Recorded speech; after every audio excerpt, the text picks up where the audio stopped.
कब्र को कुशादा कर दिया जाएगा। खूबसूरत चेहरे, खूबसूरत लिबास और बेहतरीन खुशबू वाला एक शख्स उसके पास कब्र में आएगा और कहेगा, उस चीज से खुश हो जा जो चीज तुझे खुश कर दे। ये वो दिन है जिसका तुझसे वादा किया जाता था। वो शख्स पूछेगा कि ऐ शख्स तू कौन है, तेरा चेहरा भलाई लाने वाला चेहरा है। वो जवाब देगा, मैं तेरा अमले साले हूं। यानी नेक अमाल एक खूबसूरत इंसान की शक्ल में उसकी कब्र में आ जाए।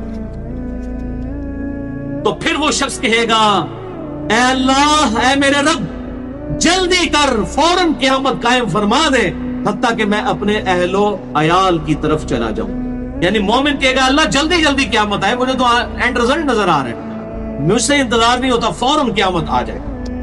अभी साइमल्टेनियस कंट्रास्ट आने वाला है इसका।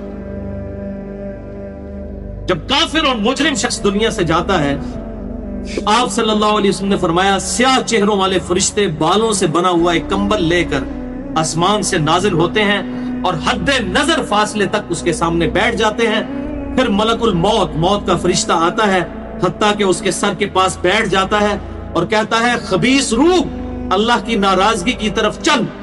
वो रूह उसके जिस्म में फैल जाती है तो वो मलकुल मौत इस तरह उसे खींचता है जैसे लोहे की सलाख को गीले ऊन में से खींचा जाता है करके। गर्म सलाख जो है वो ऊनी कपड़े के अंदर, गीले के अंदर डाल के यूं खींची जाए ना, उस तरह उसके पूरे जिस्म से उसकी रूह निकाली जाती है। फिर मलकुल मौत से बाकी फरिश्ते उसकी रूह को लेकर पलक झपकने के बराबर भी वहां नहीं रहने देते, हत्ता कि वो उसे बालों से बने हुए कंबल में लपेट लेते हैं और उससे जमीन के मुर्दार से निकलने वाली इंतहाई बुरी बदबू निकलती है। वो उसे लेकर ऊपर चढ़ते हैं तो वो फरिश्तों की जिस जमात के पास से गुजरते हैं तो फरिश्तों की जमातें कहती हैं, कैसी खबीस रूह है। वो कहते हैं, ये फलां बिन फलां की रूह है, और वो उसकी दुनिया का इंतहाई कभी नाम लेकर बताते हैं, हत्ता कि उसे आसमानी दुनिया तक ले जाया जाता है। उसके लिए दरवाजे खोलने के लिए दरखास्त की जाती है तो आसमान के दरवाजे उसके लिए नहीं खोले जाते। फिर रसूलुल्लाह सल्लल्लाहु अलैहि वसल्लम ने सूरतुल अराफ की आयत पढ़ी कि उनके लिए आसमानों के दरवाजे नहीं खोले जाएंगे, वो जन्नत में दाखिल भी नहीं होंगे हत्ता कि ऊंट सुई के सुराख से गुजर जाएंगे। ये सूरतुल अराफ की आयत आप सल्लल्लाहु अलैहि वसल्लम ने पढ़ी।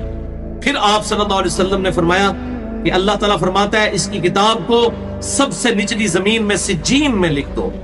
फिर इसकी रूह को शिद्दत के साथ पट खा जाता है। फिर आप सल्लल्लाहु अलैहि वसल्लम ने ये आयत तिलावत फरमाई सूरह अल हज की, जो शख्स अल्लाह के साथ शिर्क करता है गोया वो आसमान से गिर पड़ा तो अब परिंदे उसे उचक कर ले जाएं या किसी दूर जगह पर फेंक दें। फिर उसकी रूह उसके जिस्म में लौटा दी जाती है।